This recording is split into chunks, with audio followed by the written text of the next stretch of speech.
Welcome students. Let's do some of the numericals based on the topics we have covered so far. The very first question is, what is the radius of the path of an electron having mass this and charge this moving at a speed of 3 into 10 to the power 7 meter per second in a magnetic field of this perpendicular to it? What is its frequency? Calculate the energy in kilo electron volt. तो क्या कह रहा है कि एक circular path में एक electron move कर रहा है और मैग्नेटिक फील्ड उसके क्या है, परपेंडिकुलर है। ठीक है ना। तो मान लेते हैं कि जो सर्कुलर पाथ है ये कैसा है, आपका एंटी क्लॉकवाइज है। तो वेलोसिटी कितनी दे रखी है इस इलेक्ट्रॉन की, इस वेलोसिटी से मूव कर रहा है।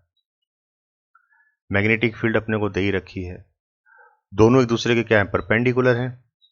तो let an electron is at point A, तो मान लीजिए इलेक्ट्रॉन जो है किसी पॉइंट ए के ऊपर है, यहाँ पे ये ए पोजीशन है, ये बी पोजीशन है, ये सी पोजीशन है, मान लेते हैं इनको।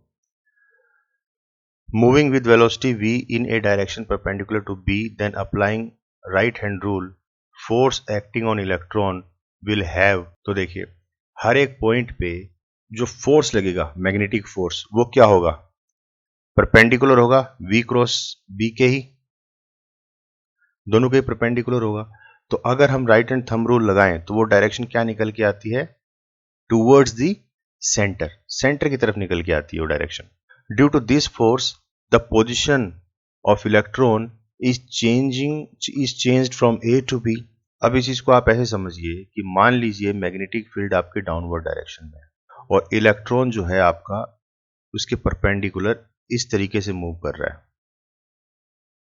तो दोनों ही क्या है, मैग्नेटिक फील्ड और वेलोसिटी ऑफ इलेक्ट्रॉन दोनों ही क्या है, परपेंडिकुलर हैं एक दूसरे के। तो as per right hand thumb rule इसके ऊपर जो मैग्नेटिक फोर्स लगेगा वो इन दोनों के ही परपेंडिकुलर लगेगा और वो क्या होगा, अंदर की तरफ लगेगा, मतलब टूवर्ड्स द सेंटर। ठीक है ना। तो इससे होगा क्या, ये इलेक्ट्रॉन जो है सेंटर की तरफ घूमना शुरू करेगा और हर एक पॉइंट पे ऐसा ही होगा, जो फोर्स है वो सेंटर की तरफ लगेगा। तो अल्टीमेटली देखा जाए तो ये जो मोशन है ये कैसी निकल के आ जाएगी, आपकी सर्कुलर मोशन निकल के आ जाएगी। तो वही चीज बता रहा है। तो due to this force the position electron is changing from A to B. तो इस तरीके से स्ट्रेट ना जाके जो इलेक्ट्रॉन है वो ए से बी की तरफ मूव कर गया और ऐसे बी से सी की तरफ मूव कर गया। तो इस तरीके से चलेगी बात। तो therefore we observe that electron will move in circular path having radius R.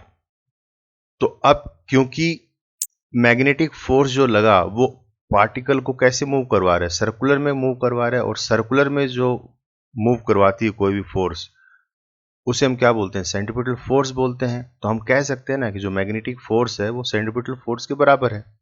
तो मैग्नेटिक फोर्स हमें पता है Q V क्रॉस B होता है, ऐसे सेंट्रीपिटल फोर्स कितना होता है, mv स्क्वायर अपॉन r। इन दोनों को हमने इक्वेट कर लिया, यहां से हम r की वैल्यू निकाल सकते हैं mv अपॉन QB। ये सारी वैल्यूज अपने को दे रखी है, mass of the charge particle, velocity of the charge particle, charge itself and magnetic field. Putting all these values, we will get the radius as 26 centimeter. Clear? Next, we have to calculate the frequency.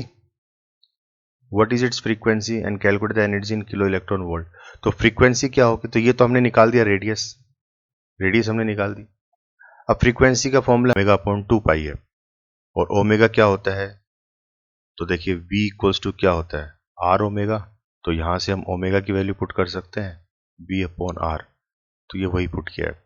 ठीक है। तो बाकी सारी values आपको दे रखी है, इनकी values put करोगे तो आपके पास फ्रीक्वेंसी कितनी आएगी, 2 मेगाहर्ट्ज। फाइनली हमें क्या निकालने को कहा है, एनर्जी।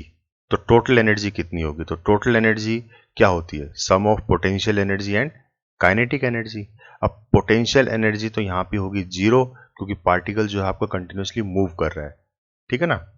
तो since particle is moving therefore this energy is only due to kinetic energy. ठीक है ना। तो पोटेंशियल एनर्जी तो अपनी 0, सारी की सारी क्या है, काइनेटिक एनर्जी के ऊपर बेस्ड है ये। तो काइनेटिक एनर्जी होती है हाफ ऑफ mv स्क्वायर। ठीक है। तो ये सारी वैल्यूज दे रखी है, मास भी दे रखा है, वेलोसिटी भी दे रखी है। ये पुट करेंगे तो हमारे पास आएगी value 2.5 kilo electron volt. Clear है? Next question, in a chamber a uniform magnetic field of this is maintained, an electron is shoot into the field with a speed of this normal to the field. Explain why the path of an electron is a circle. Determine the radius of the circular orbit. तो same ऊपर वाला जो question हमने किया था वैसे ही है ये भी। ठीक है, मैग्नेटिक फील्ड हमारी परपेंडिकुलर है, जिस डायरेक्शन में इलेक्ट्रॉन को फ्लो करवाया है। तो ये क्या है, ये तो जब मैग्नेटिक फील्ड के परपेंडिकुलर जब कोई भी पार्टिकल एंटर करेगा उसके अंदर, तो जो पाथ है वो कैसा फॉलो करेगा, वो सर्कुलर पाथ फॉलो करेगा। तो क्यों फॉलो करेगा? As per right hand thumb rule. भाई वेलोसिटी से v वेक्टर से b वेक्टर की तरफ जब अपनी अंगुलियों को हम कर्ल करेंगे तो जो थंब की जो डायरेक्शन होगी वो डायरेक्शन कैसी होगी? उन दोनों के ही परपेंडिकुलर होगी, और इस केस में वो डायरेक्शन निकल के आती है या टूवर्ड्स द सेंटर। तो इसका मतलब सेंटर की तरफ उसको घुमाने की कोशिश करेगा पार्टिकल को, और इस तरीके से, और हर एक पॉइंट पे इस तरह से फोर्स लगेगा तो पार्टिकल होगा कि आपका सेंटर की तरफ मूव करने लग जाएगा। ठीक है ना? यही होता है ना कि मैग्नेटिक फील्ड के परपेंडिकुलर जब कोई पार्टिकल जब एंटर करेगा उसके अंदर, तो उसके ऊपर जो फोर्स लगेगा, ठीक है, as per right hand thumb rule, कि अगर हम B से B की तरफ अगर अपनी अंगुलियों को कर्ल कर लें तो जो थंब की डायरेक्शन आएगी वो डायरेक्शन कैसी आएगी? टूवर्ड्स द सेंटर आएगी। ठीक है ना? जैसे मान लीजिए आप इसको देखिए, इमेजिन कीजिए आप कि ये आपकी डाउनवर्ड डायरेक्शन, मान लीजिए ये आपकी मैग्नेटिक फील्ड है, डाउनवर्ड डायरेक्शन, और ये आपकी वेलोसिटी है चार्ज पार्टिकल की। ठीक है ना? ये दोनों ही क्या है? परपेंडिकुलर हैं।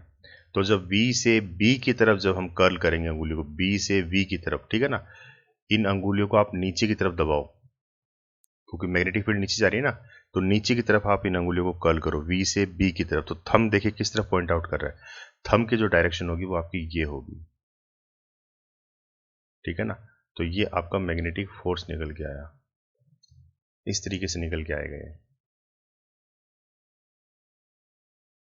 ठीक है, तो हर एक पॉइंट पे ऐसा ही होगा। मान लीजिए A पॉइंट पे भी ऐसा ही होगा, B पॉइंट पे भी ऐसा ही होगा, C पॉइंट पे भी ऐसा ही होगा, D पॉइंट पे भी ऐसा ही होगा, E पॉइंट पे, मतलब हर एक पॉइंट पे ऐसा ही होगा। तो अल्टीमेटली होगा क्या? ये पार्टिकल जो है सेंटर की तरफ, मतलब एक तरीके से कर्व्ड पाथ लेते हुए नजर आएगा ये।